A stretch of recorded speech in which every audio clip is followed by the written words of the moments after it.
Mister Narendra Modi ने एक tweet भी किया और एक वीडियो उन्होंने बयान अपना इशू किया 45 सेकंड का, जिसमें उन्होंने कहा कि हिंदुस्तान जो है वो शांति का, अमन का ख्वाह है, लेकिन उसे कमज़ोर ना समझा जाए और उसको प्रोवोक किया जाएगा तो हिंदुस्तान बड़ा हार्ड हिट करेगा। ये कहा है आज नरेंद्र मोदी ने, अब से कुछ 6 घंटे पहले। Hi guys, welcome to my YouTube channel news views and infotainment. अगर आपको हमारे वीडियोस पसंद आते हैं तो लाइक, शेयर, कमेंट और सब्सक्राइब ज़रूर करें और रेगुलर अपडेट्स लेने के लिए बेल आइकन ज़रूर दबाएं। Thank you. जो दो इतने बड़ी दुनिया की मोस्ट पॉपुलस कंट्री, दोनों सवा अरब के ममालिक हैं और दोनों न्यूक्लियर पावर्स हैं, दोनों इस खिते में सबसे बड़ी मिलिट्री पावर्स हैं। गुज़िश्ता 24 घंटे में सारी दुनिया की निगाहें हिंदुस्तान और चीन के दरमियान बॉर्डर स्टैंड ऑफ पे हैं, जहां गुज़िश्ता 24 घंटे पहले कम से कम 20 हिंदुस्तानी सिपाही, जिसमें एक सीनियर कर्नल भी शामिल हैं, वो मारे जा चुके हैं। हिंदुस्तान कहता है कि चीन के भी बहुत से फौजी इसमें मारे गए हैं। ये वो सूरत हाल है जो गुज़िश्ता 5 हफ्तों से मसलसल चल रही है। आप इस डेवलपमेंट को कैसे देख रहे हैं? देखिए, ये बहुत इंपॉर्टेंट डेवलपमेंट है। मैं समझता हूँ 1962 के बाद, ठीक है, इसके बाद उनका क्लैश हुआ था, इससे पहले भी 77 में, 67 में भी, लेकिन इस नौयत का तो कभी भी नहीं हुआ। और इसके कई फैक्टर्स हैं।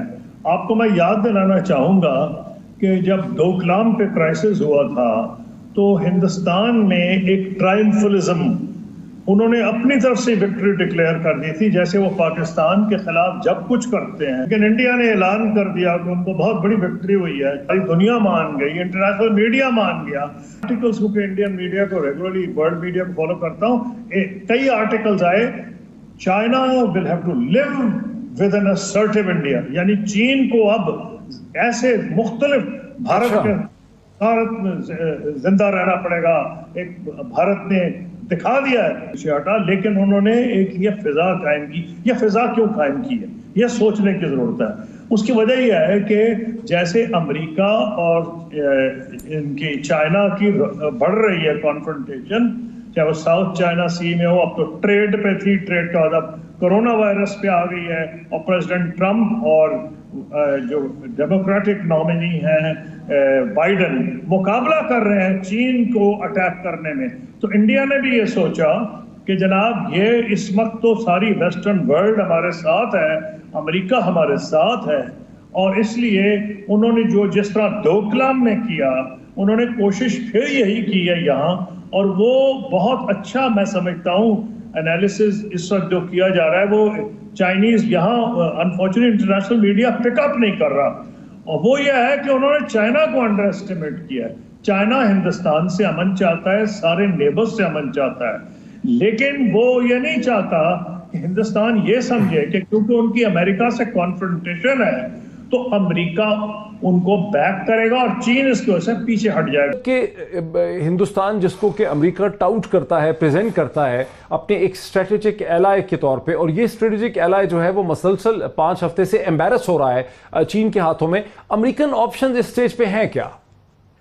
देखिए, ये याद रखिए कि ट्रंप ने जब कहा कि मैं मीडिएट करने को तैयार हूं, और वो जब हादसा हुआ, जब ये वाकया हुआ, तो उसके 24 घंटे के अंदर उन्होंने कहा, और मोदी ने कहा कि मुझसे तो कोई बात ट्रंप की हुई नहीं है और हम ये बायलैटरली सेटल करने की कोशिश करेंगे। दूसरी चीज ये कि देखिए, अभी जो हिंदुस्तान ने किया है, हिंदुस्तान को ने जो रास्ते बनाना शुरू किए थे, उसका उनको 2019 में जब उन्होंने 2 टेरिटरीज बनाई, कश्मीर और लद्दाख को अलहदा किया, उसी वक्त चीन ने उनसे कहा था कि आप गलत फहमी में हैं और ये हमारे लिए तो तशवीश का बायस है। मेरे साथ हैं जनरल एजाज अहमान साहब।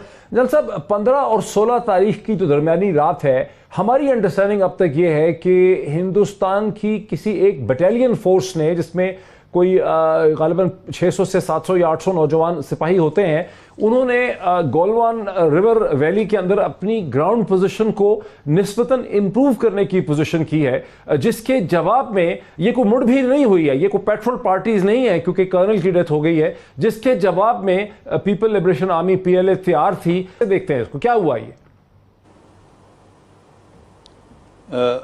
मोहित, बात यह है कि हमें इसको, ये जो टेक्टिकल डेवलपमेंट जिसकी आप बात कर रहे हैं गलवान वैली की, और ये जो कैजुअल्टीज हुई हैं, ये एक बहुत छोटा इंसिडेंट है। ये टेक्टिकल एक्शन है जो दो इतने बड़ी दुनिया की मोस्ट पॉपुलस कंट्री, दोनों सवा अरब के ममालिक हैं और दोनों न्यूक्लियर पावर्स हैं, दोनों इस खिते में सबसे बड़ी मिलिट्री पावर्स हैं, इनके दरमियान एक बटालियन एक्शन की अहमियत नहीं है। अगर हम इस पूरे पर्सपेक्टिव को समझें कि ये क्या हो रहा है, कौन करवा रहा है, नहीं देखें एक कर्नल और 20 आदमी जो इनके कैजुअल्टीज हुई हैं, और ये क्लेम कर रहे हैं कि कुछ चाइना की भी कैजुअल्टीज हैं, अगर से चाइना ने वो डिक्लेयर नहीं किया, और कुछ अफराद लापता हैं। से चंद घंटे पहले हिंदुस्तान के प्राइम मिनिस्टर नरेंद्र मोदी ने एक ट्वीट भी किया और एक वीडियो उन्होंने बयान अपना इशू किया 45 सेकंड का, जिसमें उन्होंने कहा कि हिंदुस्तान जो है वो शांति का, अमन का ख्वाह है, लेकिन उसे कमजोर ना समझा जाए और उसको प्रोवोक किया जाएगा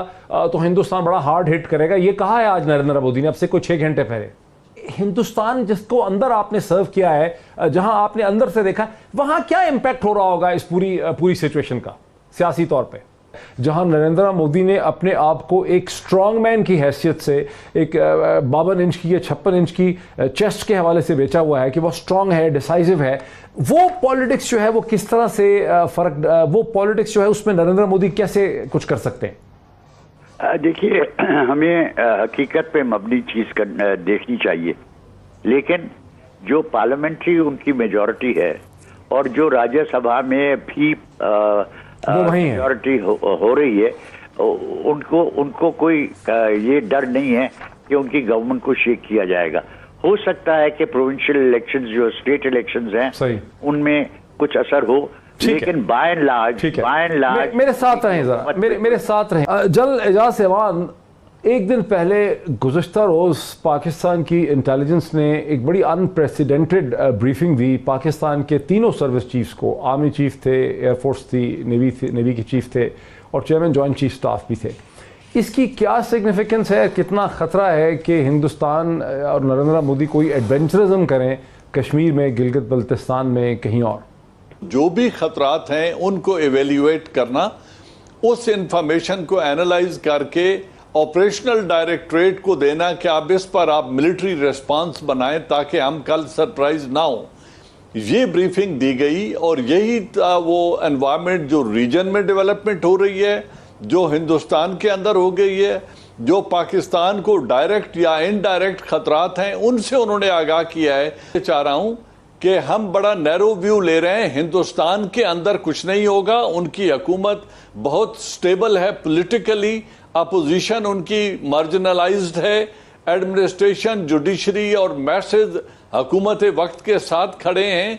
देखिए, जो उन्होंने जो कुछ बाइट कर लिया है 370 एंड 35A के, उसको डाइजेस्ट करने के लिए वो अमेरिका की कंस्ट्रक्टिव एंगेजमेंट कर रहे हैं चाइना को कंटेन करने के लिए, क्योंकि वो कश्मीर को एब्जॉर्ब करना चाहते हैं। किसी किस्म का इंटरनेशनल डिप्लोमेटिक प्रेशर या प्यूनिटिव एक्शन को रोकने के लिए वो अमेरिका को अपीज कर रहे हैं, चाइना के साथ एक इशू को रेज करके। मकसद उनका है कि हम री इलेक्शन प्रेसिडेंट ट्रंप के दोबारा इंतखाब तक जो टाइम है, ये कह रहे हैं कि हिंदुस्तान ने एक सोचे समझे मंसूबे से, एक बड़े क्लेवर तरीके से, चालाकी से चीन को एंगेज कर लिया, चीनी बेवकूफ बन के हिंदुस्तान के हाथों। इंडो पैसिफिक कमांड जो है और इंडो पैसिफिक जो डेवलपमेंट्स हैं इस स्ट्रेटजी के तहत, जो जापान, ऑस्ट्रेलिया, इंडिया और यूएस का कोलिशन, ये 4 मुल्क की इत्तेहाद है साउथ चाइना सी में और स्ट्रेट ऑफ मलाका में, जो वो कर्टेल करना चाहते हैं लिबर्टी ऑफ एक्शन चाइना का, उसके खिलाफ एक रिएक्शन है। लद्दाख के ऊपर अपना क्लेम दाखिल किया और कुछ एरिया उन्होंने गेन कर लिया। इस झगड़े की वजह रोड की डेवलपमेंट नहीं है, इस झगड़े की वजह ब्रिज बना लेना नहीं है, इस झगड़े की वजह 8 किलोमीटर कराकोरम से दूर सड़क बनाना नहीं है। ये बड़ा छोटा इशू है। असल मकसद ये है कि जो ये रिवोक करने से 370 एंड 35A, उन्होंने लद्दाख को अपना टेरिटरी जब बना लिया, यूनियन टेरिटरी में शामिल कर लिया, तो बाय इम्प्लीकेशन उन्होंने चाइना के साथ इंटरनेशनल बॉर्डर को रीएडजस्ट करने के लिए एक बुनियाद रख दी है, क्योंकि जो लॉन्ग टर्म ऑब्जेक्टिव है इंडिया का उसको समझने की जरूरत है। वो अभी कश्मीर को एब्जॉर्ब करेंगे और अगर प्रेसिडेंट ट्रंप री-इलेक्ट हो जाते हैं तो चाइना के इस इंडियन ऑक्यूपाइड कश्मीर के अंदर उनके बेसिस बनेंगे और चाइना यूएस और इजराइल के स्टेक बिल्ड करके कश्मीर के अंदर वो डेवलपमेंट्स की जाएंगी जो रोड एंड बेल्ट इनिशिएटिव को और सी पैक को सैबोटेज करने के लिए एक परमानेंट थ्रेट क्रिएट करना चाहते हैं। ये है वो असल मकाम।